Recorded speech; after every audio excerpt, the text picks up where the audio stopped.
Honorables sénateurs, j'interviens en tant que porte-parole du projet de loi C-34 dans le cadre du débat en troisième lecture. Pour ceux d'entre vous qui êtes nouveaux, cela signifie que j'ai jusqu'à 45 minutes de parole. Alors, merci de votre patience.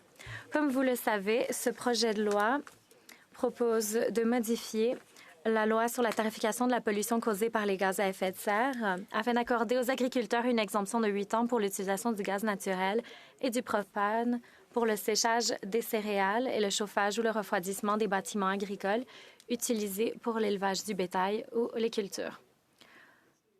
Le Parti conservateur, son chef et certains premiers ministres conservateurs ont positionné ce projet de loi comme un précurseur à la suppression de la taxe sur le carbone. Aujourd'hui, en Chambre des communes, les conservateurs ont déposé une motion exhortant le Sénat à adopter ce projet de loi. Si la motion est adoptée, je crois comprendre que le sénateur résistera, comme il l'a fait lors d'autres motions semblables, par exemple le projet de loi sur la Déclaration des Nations unies appuyé par le sénateur Saganash et d'autres projets de loi. Notre collègue avait fait un discours disant qu'il serait inadmissible que la Chambre des communes essaie de nous dire quoi faire. Donc, le vote aura lieu demain après-midi après la période des questions. Donc, nous saurons ce qu'en pense le sénateur Platt le lendemain. Clairement, certains pensent qu'un prix sur le carbone ne devrait pas faire partie du cadre d'action climatique du Canada. C'est une décision politique que je respecte, mais que je ne partage pas. L'augmentation du prix du carbone est un incitatif robuste pour réduire les émissions en utilisant des équipements plus efficaces ou en passant à des sources d'énergie plus propres. Je cite un article récent publié dans The Economist très récemment, le 1er octobre 2023. Si l'on veut limiter le réchauffement de la planète, le monde doit abandonner les combustibles fossiles aussi rapidement que possible. Presque tout le monde s'entend sur cela. Non, presque tout le monde. Le plus compliqué, c'est de savoir comment y arriver. Les économistes sont depuis longtemps en faveur d'une tarification sur le carbone, mécanisme introduit par l'Europe en 2005.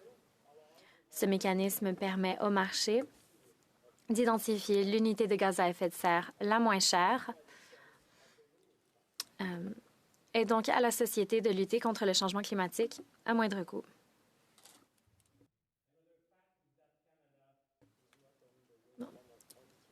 Le Canada ne semble pas être en voie d'atteindre ses objectifs de l'accord de Paris. La semaine dernière, des experts ont publié des données démontrant que la planète avait brièvement passé la ligne des 2 degrés le 17 novembre. Tel que présenté dans le discours du sénateur Harder sur le projet de loi C-12, le Canada a adopté... en fait, le sénateur parlait de la loi canadienne sur la responsabilité en matière d'émissions carboneutres et il a dit, donc, avec le défi du changement climatique, nous vivons le moment le plus important de l'histoire de l'humanité. Nous ne devons pas être le maillon cassé de la chaîne. Si nous ne coopérons pas pour atteindre les objectifs communs et nécessaires à la sauvegarde de l'environnement, nous manquerons à nos devoirs envers nous-mêmes, nos enfants, nos petits-enfants et les générations à venir. Nous laisserons tomber les créatures miraculeuses avec lesquelles nous partageons cette planète.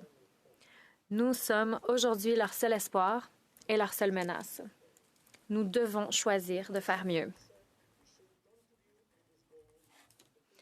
Au Sénat, nous devrions contribuer à cet objectif dans les années critiques à venir.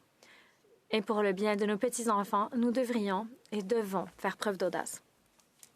Fin de la citation. Chers collègues, j'aimerais maintenant parler du projet de loi C-234. Chers collègues, malheureusement,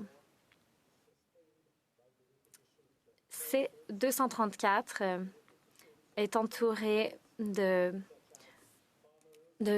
désinformation et de slogans politiques, comme par exemple où on dit que les agriculteurs sont gardiens de la terre et n'ont pas besoin de ces politiques pour assurer une économie verte, car ils le feront par eux-mêmes.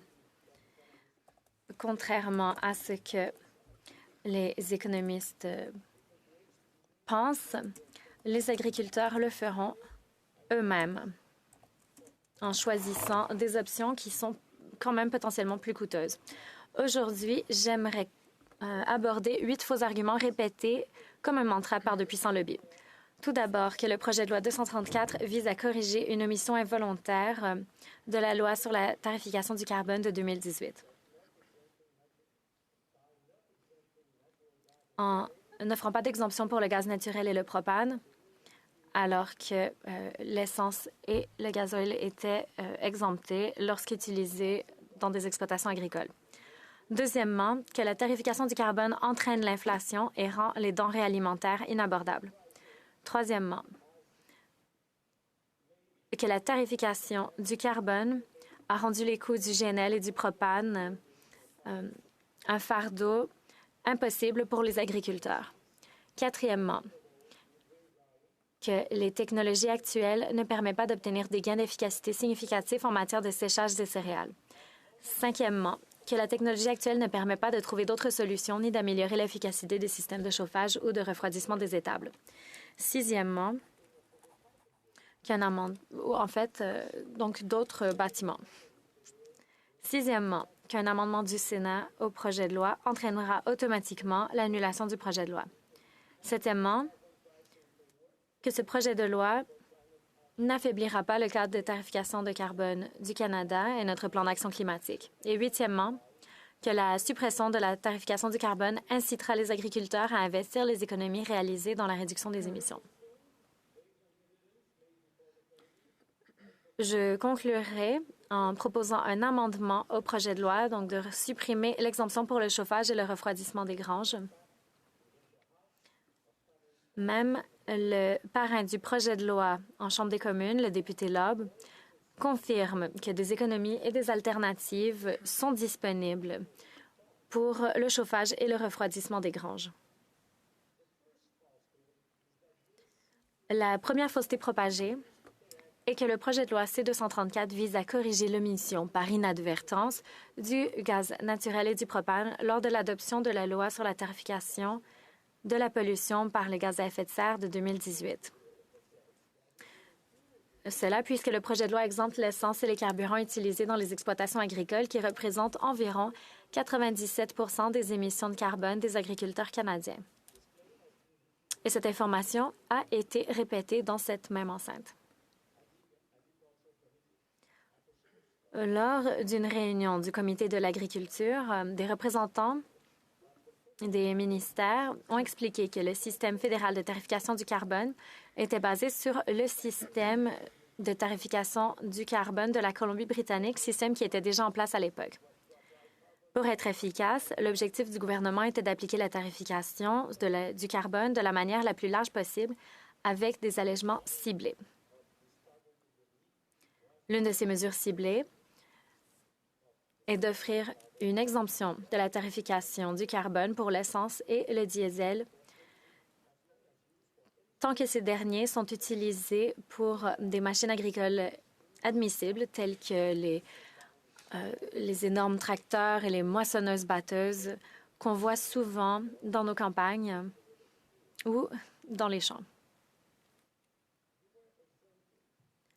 Ces exemptions existent parce qu'il n'y a pas de véritable alternative pour propulser ces machines. Du moins, il n'en existait pas à l'époque. Je ne crois pas qu'il y ait des moissonneuses-batteuses électriques. Évidemment, les voitures sont en train de s'électrifier, mais ce n'est pas le cas pour les tracteurs ni les moissonneuses-batteuses. L'utilisation de gaz naturel et de propane est principalement pour le chauffage des bâtiments, ce qui est une question différente qui fait également l'objet d'une exemption en Colombie-Britannique. Donc, ce n'est pas une omission. Ce sont des choses différentes.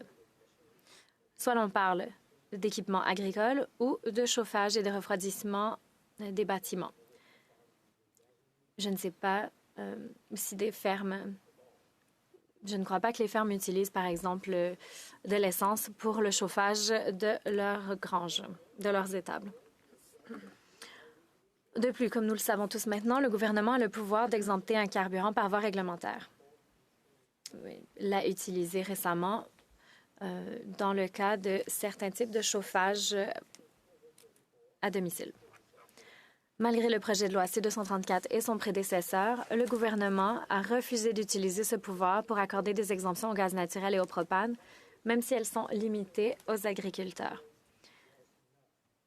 Le gouvernement a confirmé que ce choix n'était pas une omission, mais bien un choix délibéré.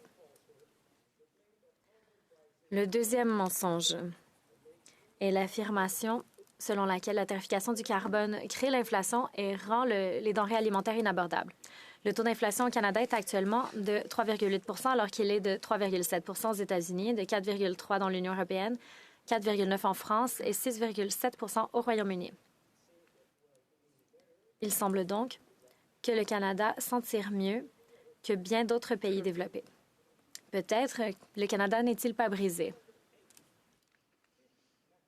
Le 8 septembre, Tiff Macklem, gouverneur de la Banque du Canada, a indiqué qu'environ 0,15 % du taux d'inflation au Canada peut être attribué à la tarification du carbone.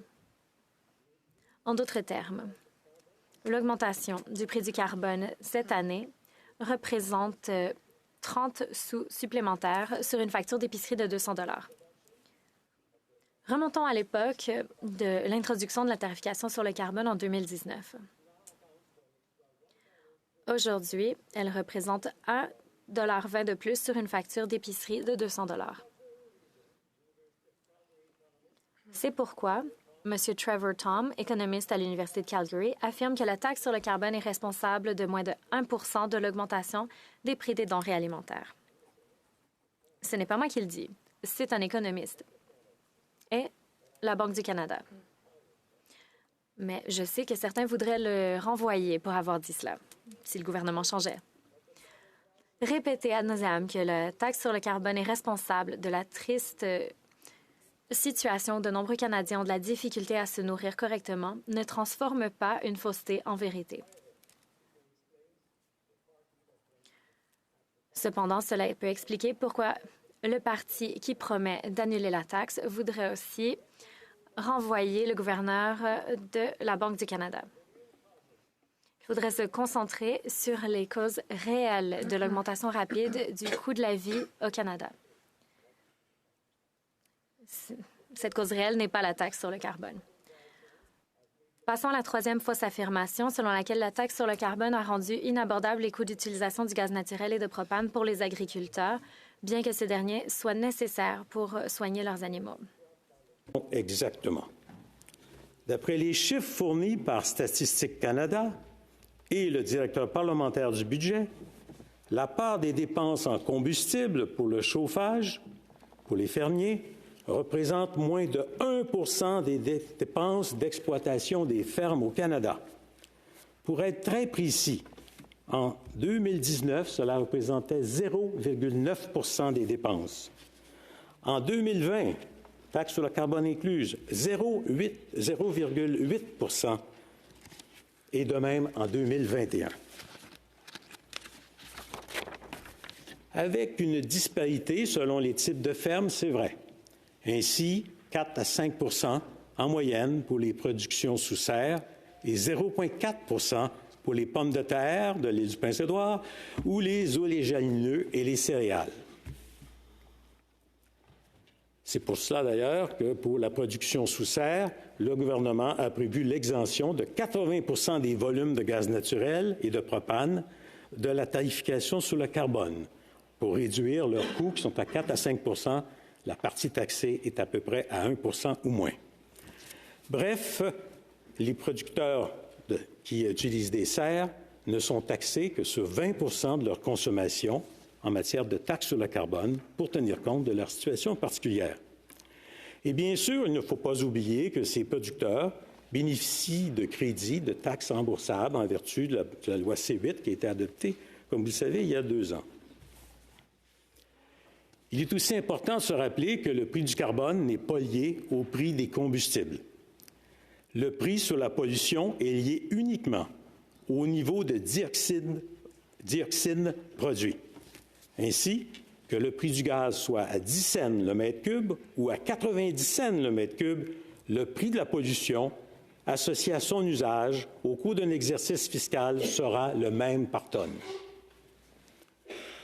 On a entendu beaucoup parler des producteurs de volailles qui seraient les plus grands consommateurs de gaz naturel pour le chauffage des poulaillers.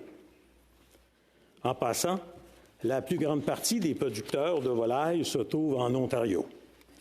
De plus, ils sont tous, aussi bien ceux du Québec que de l'Ontario, des producteurs qui opèrent dans le système de gestion de l'offre, qui leur permet ou leur garantit un revenu, indépendamment de leurs coûts et dépenses.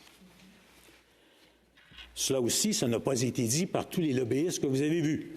Et comme tous ces lobbyistes qui sont venus dire qu'il y avait tous les fermiers du Canada étaient derrière C-234, alors que j'ai rencontré les représentants de l'Association nationale des fermiers qui sont venus me dire qu'ils étaient contre le projet de loi 234. Mais cela, on ne le dit pas. Ils sont même comptés dans les nombres utilisés par le Carbon Alliance pour vous dire voici le nombre de fermiers qui sont derrière le projet de loi.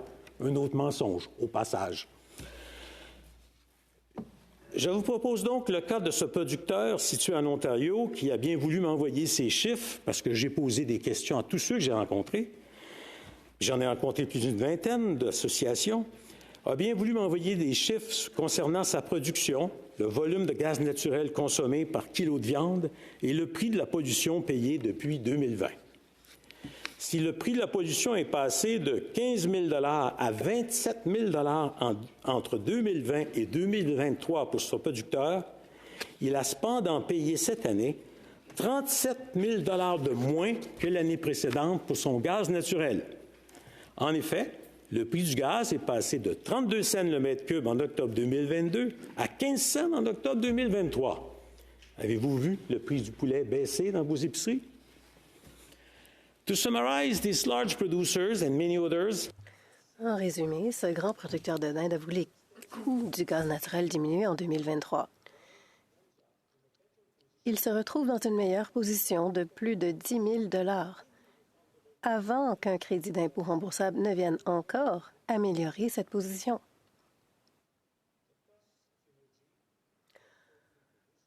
Le coût de l'énergie pour les producteurs de volailles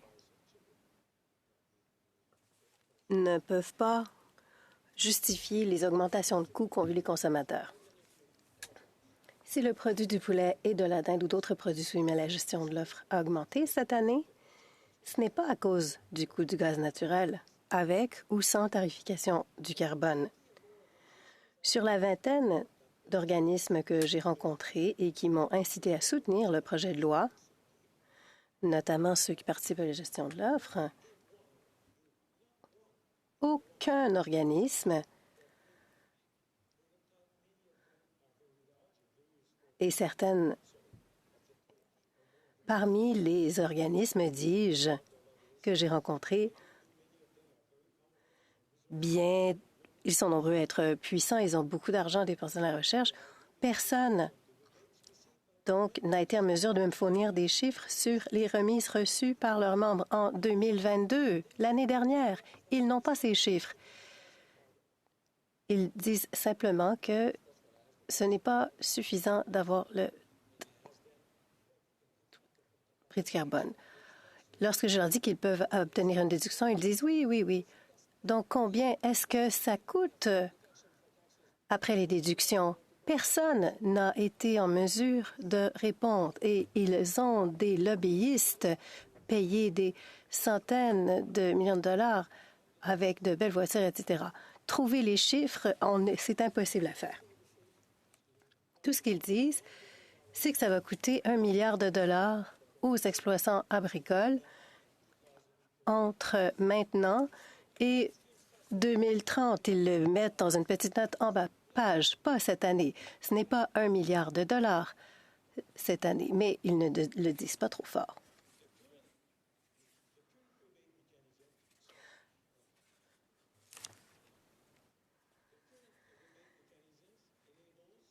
Le mécanisme actuel permet le retour direct des recettes collectées en proportion du montant collecté par le biais du prix sur la pollution. Une province, comme vous le savez peut-être, cela signifie donc que 100 millions de dollars ont été restitués aux agriculteurs en 2021-2022 et un autre 120 millions de dollars en 2022-2023. C'est encore plus parce que des impôts ont été collectés avant la mise en place du rabais, de la remise, dis-je, etc. Donc, cette année, c'est une bonne année. Si ces remises doivent être ciblées de manière plus précise, comme ça a été suggéré en comité, et c'était une excellente question à poser, ce pourrait être fait peut-être d'une meilleure façon.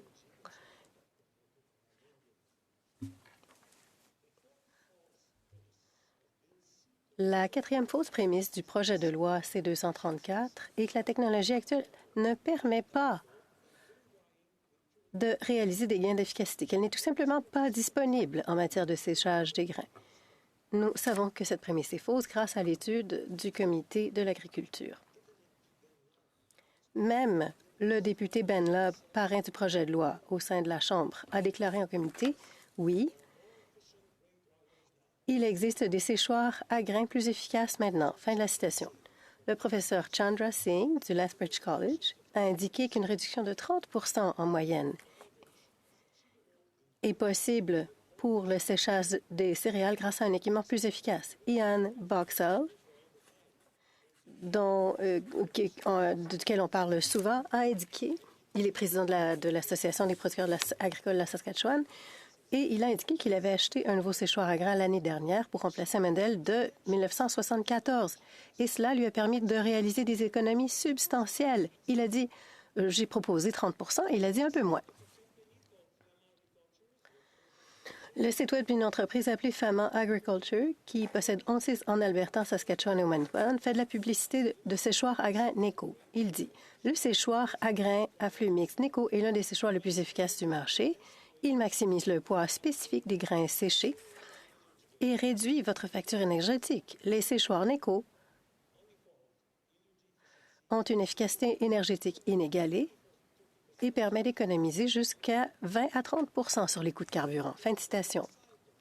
Enfin, même le ministère de l'Agriculture de la province de l'Ontario indique sur son site web que le nouveau séchoir représente une réduction de 30 % du volume de gaz naturel nécessaire et des économies encore plus importantes sont possibles grâce à la récupération de chaleur de l'air d'échappement du séchoir, ce qui permet de réduire les coûts de 40 %.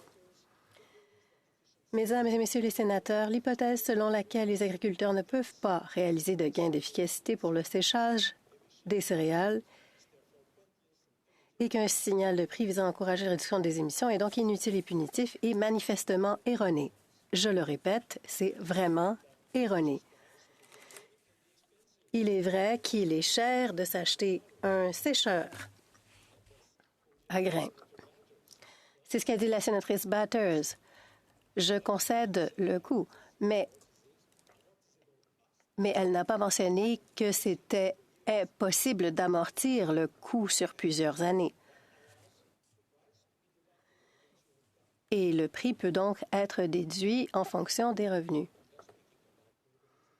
Et je ne parle pas d'autres programmes qui existent dans plusieurs provinces pour aider les agriculteurs à acheter ce type d'équipement.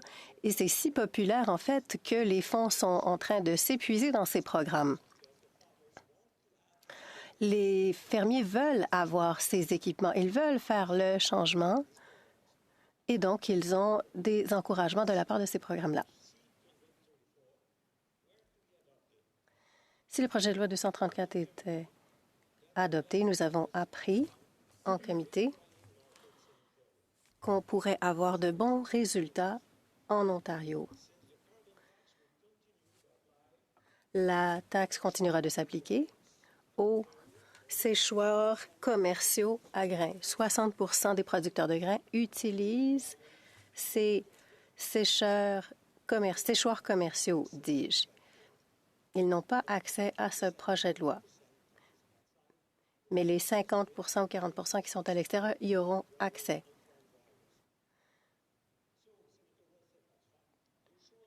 Sénateur Wells l'a dit, ils devraient tous acheter des séchoirs. Ce serait la solution. Tout le monde obtiendrait la remise.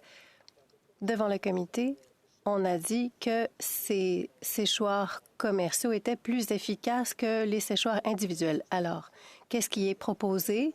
C'est d'avoir des séchoirs moins efficaces sur les fermes.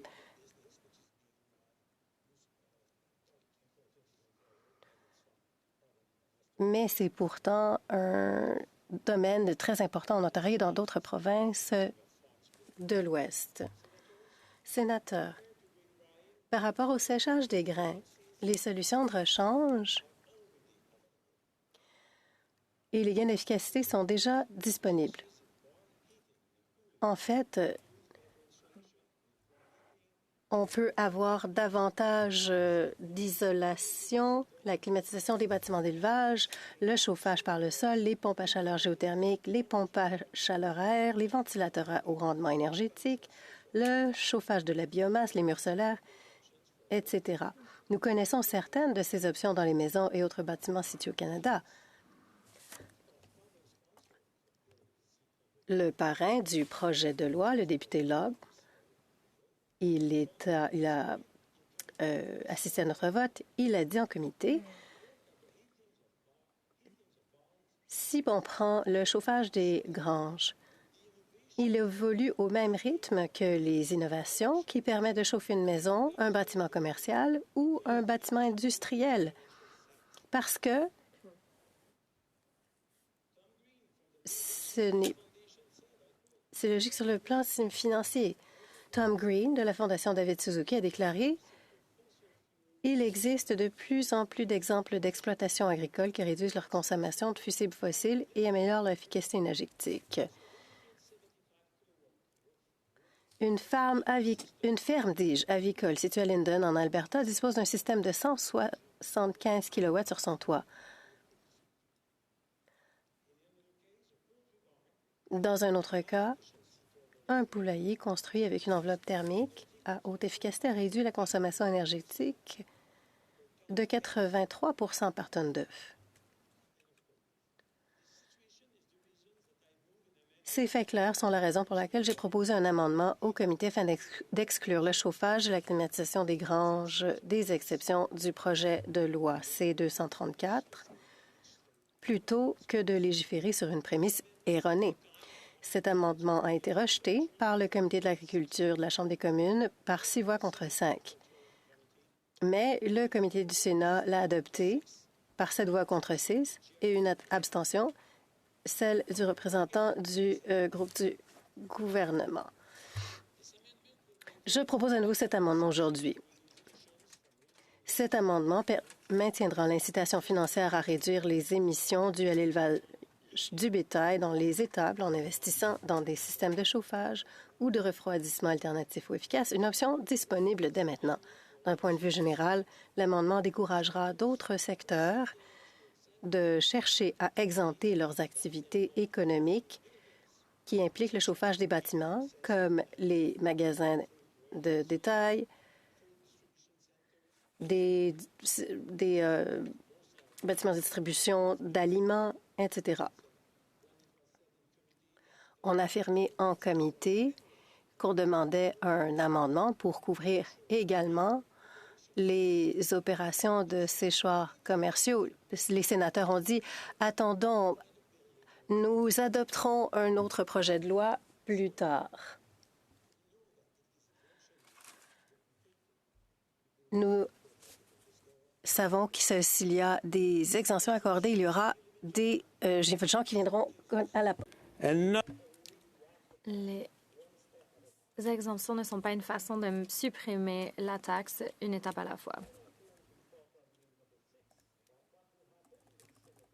Je passe donc à la 6e fausseté. Donc, ce qui s'arrivera, donc, si l'on mettait fin,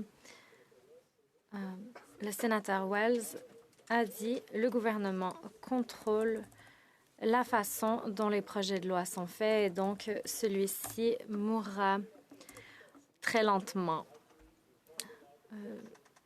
Surtout après les mesures prises la fin de la semaine dernière pour exclure les exemptions sur les combustibles de chauffage domestique. Mais bon, ce n'est pas exact. Si le Sénat amende le projet de loi C-234, le message serait renvoyé dans l'autre endroit pour accepter l'amendement. Le message serait inscrit automatiquement dans l'ordre de priorité de la Chambre des communes pour les affaires émanant de députés.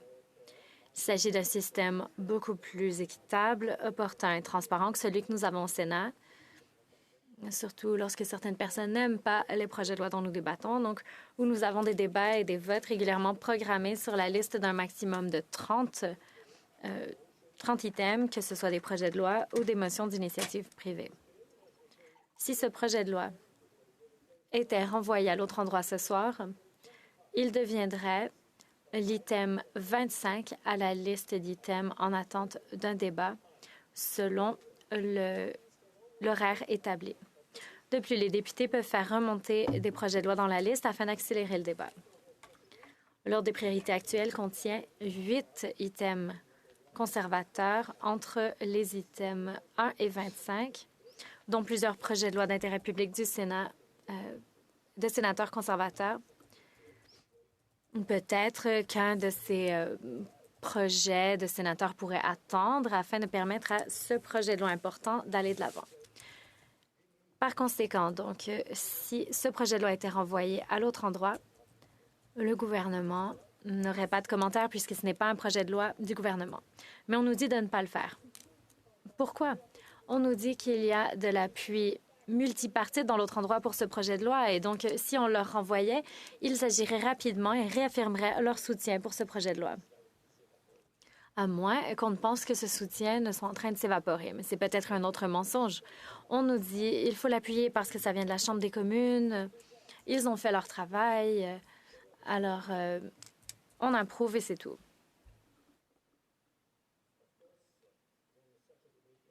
Évidemment, lors d'un tel débat dans l'autre endroit, les députés pourraient proposer des amendements, accepter l'amendement du Sénat ou le refuser, et nous devons évidemment voir lorsque le projet de loi nous sera renvoyé, puisque c'est ainsi que les choses se font entre les chambres élues et non élues. À titre d'exemple, en 2017, le Sénat a amendé un projet de loi d'initiative parlementaire C-224 intitulé « La loi sur les surdoses de médicaments du Bon Samaritain ». Ce projet de loi a été soutenu à l'unanimité par l'autre endroit. Le projet de loi était aussi particulièrement urgent parce qu'il proposait des mesures conçues pour sauver des vies en cas de surdose. Et comme de fait, des vies ont été sauvées. Le Sénat a amendé le projet de loi afin d'élargir la portée de l'immunité accordée, donc par exemple aux personnes qui appellent le 911 pour sauver une vie dans une situation de surdose. L'autre endroit a accueilli l'amendement de façon favorable et a voté en faveur dans un délai d'1 mois. Cette Chambre n'a pas considéré qu'un amendement mettant des vies en jeu constitue un risque excessif. Donc, lorsqu'il y a des vies en risque, la situation est urgente. Je suis intriguée par le fait que l'on nous exhorte à adopter le projet de loi C-234 aussi rapidement, parce qu'il représente une majorité de députés appartenant à l'autre endroit. Je sais qu'il y a une motion en débat aujourd'hui dans l'autre endroit. Peut-être apprendrons-nous que le soutien majoritaire de tous les partis est en train de s'évaporer. Peut-être y aura-t-il beaucoup de soutien et la question nous sera renvoyée rapidement. Et ne vous en faites pas, la saison du séchage des grains est terminée. Chers collègues, la 7e fausse affirmation est que ce projet de loi n'affaiblira pas le cadre de tarification du carbone du Canada et notre plan d'action climatique. Lors de la première réunion du comité de l'agriculture, le sénateur Wells, parrain du projet de loi, a déclaré, je cite, « Je tiens à être clair, l'essence du projet de loi n'est pas de remettre en question la validité de la taxe sur le carbone dans son ensemble. Le changement climatique est une réalité indéniable et les mesures correctives sont cruciales dans notre lutte contre ce phénomène. Nous avons un devoir de veiller à ce que ces mesures soient appliquées de manière équitable. Les modifications proposées à la loi sur la tarification de la pollution causée par les gaz à effet de serre, telles que présentées dans ce projet de loi, ne sont pas des changements radicaux et ne remettent pas en question le concept de la taxe. Taxe sur le carbone, évidemment. Elles sont des mesures ciblées et étroites. Fin de la citation. Chers collègues, je trouve cette déclaration surprenante. Comme le dit le site Web du Parti conservateur, ce projet de loi est un effort précurseur à la suppression de la taxe. C'est leur agenda. Alors, pas besoin de dorer la pilule et de dire oui, nous sommes en faveur du changement, faisons quelque chose, mais pas celle-ci. Retirons cet élément. Et il y aura d'autres groupes demandant les mêmes exemptions plus tard. Même si le projet de loi était adopté, ce que je ne suggère pas, mais s'il était renvoyé à la Chambre des communes, j'aimerais bien voir les répercussions sur votre facture d'épicerie le mois prochain. La dernière fausseté concerne la nécessité de donner plus d'argent aux agriculteurs pour les inciter à investir dans une économie plus verte. Selon cet argument, la tarification du carbone n'est pas un incitatif financier, alors que l'absence de tarification le sera. Franchement, je ne comprends pas cela. À moins que la majorité des économistes se trompent sur la question. Finalement, cela m'amène à l'argument de l'équité auquel beaucoup d'entre nous pensons. Comme nous le savons tous, depuis le rapport du comité AGFO, beaucoup de choses se sont produites. J'aimerais souligner 3 événements importants. Tout d'abord, le 26 octobre, le premier ministre a annoncé une exemption temporaire de 3 ans de tarification du carbone pour le mazout domestique. Comme la sénatrice Simons, cette annonce m'a laissé perplexe. Après avoir fait un peu de recherche, je comprends maintenant que, selon les prix actuels, il peut en coûter 4 fois plus pour produire la même quantité de chaleur avec le mazout qu'avec le gaz naturel. Je comprends aussi que cette source d'énergie coûteuse,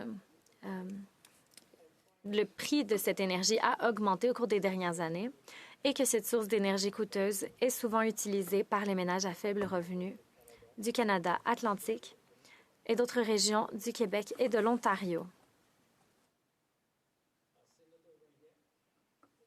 La sénatrice Ringuette l'a bien présenté plus tôt aujourd'hui.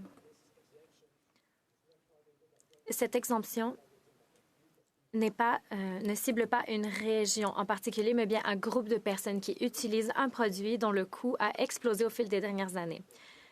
Ce mazout ne génère pas autant d'électricité que l'essence et il est grand temps de faire les mises à niveau nécessaires. Le gouvernement fait ce qu'il faut. Cette exemption de 3 ans me semble être un faux pas. Elle n'était pas nécessaire. Mais bon, il ne faut pas jeter le bébé avec l'eau du bain. Le deuxième événement est le suivant. Le gouvernement a répété à plusieurs reprises depuis cette annonce qu'il n'y aurait pas d'autre exemption à la tarification du carbone. Le gouvernement a également réaffirmé son engagement ferme à l'égard de sa politique de tarification du carbone et à faire tout ce qui est nécessaire pour respecter les engagements pris par le Canada dans le cadre de l'accord de Paris. Je sais que beaucoup de personnes ici pensent comme moi qu'il s'agit de mesures nécessaires dans notre lutte contre la crise climatique. Troisième événement. Le 6 novembre, la Chambre des communes a rejeté une motion conservatrice demandant une exemption pour tous les combustibles de chauffage domestique.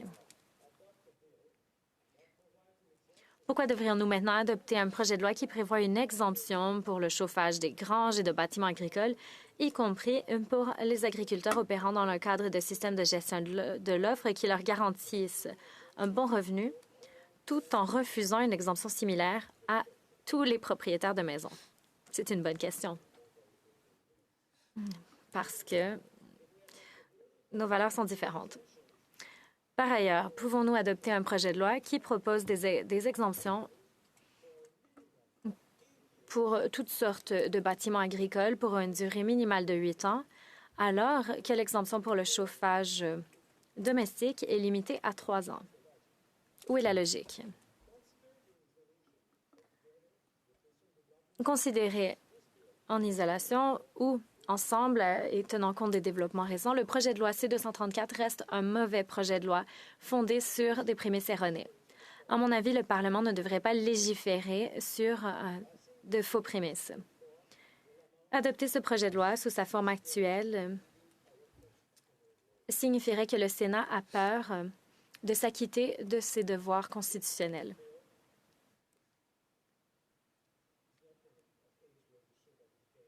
Selon moi, nous ne devrions pas abdiquer notre responsabilité, surtout dans le cas d'un projet de loi d'initiative privée, surtout en vue de développements récents. Les sénateurs devraient toujours faire la bonne chose. Dans ce cas-ci, cela signifie renvoyer le projet de loi amendé à l'autre endroit afin que les députés élus des partis représentés qui ont rendu ce projet de loi disponible puissent travailler ensemble et nous dire ce qu'ils veulent faire. Pourquoi certaines personnes, certains agriculteurs auraient une exemption de 8 ans alors que les propriétaires de maisons n'auraient qu'une exemption de 3 ans? Avant de proposer l'amendement, j'aimerais conclure en citant à nouveau le député Lobb, parrain du projet.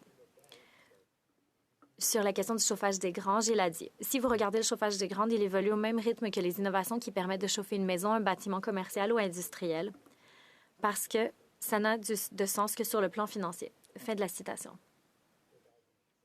Une exemption pour le chauffage des bâtiments agricoles ne serait pas logique. Par conséquent, donc, avec cet amendement, légiférons en nous fondant sur les faits. Et évitons la suppression de la taxe. Nous allons améliorer le projet de loi C-234 et j'inviterai tous les députés et ministres à mettre en place une approche de collaboration au lieu de venir miner notre plan climatique. Je propose donc que le projet de loi C-234 ne soit pas maintenant lu une troisième fois, mais qu'il soit modifié. À l'article 1. À la page 1, par substitution aux lignes 4 à 17 de ce qui suit. 1, parenthèse 1, l'alinéa C de la définition de machinerie agricole admissible à l'article 3 de la loi sur la tarification de la pollution causée par les gaz à effet de serre et... Fin de la citation. À la page 2, par suppression des lignes 1 à 8. B, à l'article 2, à la page 2, par substitution à la ligne 22 de ce qui suit. Alors, citation 2, parenthèse 1, les paragraphes 1, parenthèse 2.1, fin de la parenthèse, et ouvre la parenthèse 5, fin de la parenthèse, fin de la citation. Bon, c'est évidemment plus facile à lire sur papier. Ça ne peut être pas aussi technique que ce que je viens de dire. Mais donc, voici la traduction en termes législatifs de mes propos. Il s'agit donc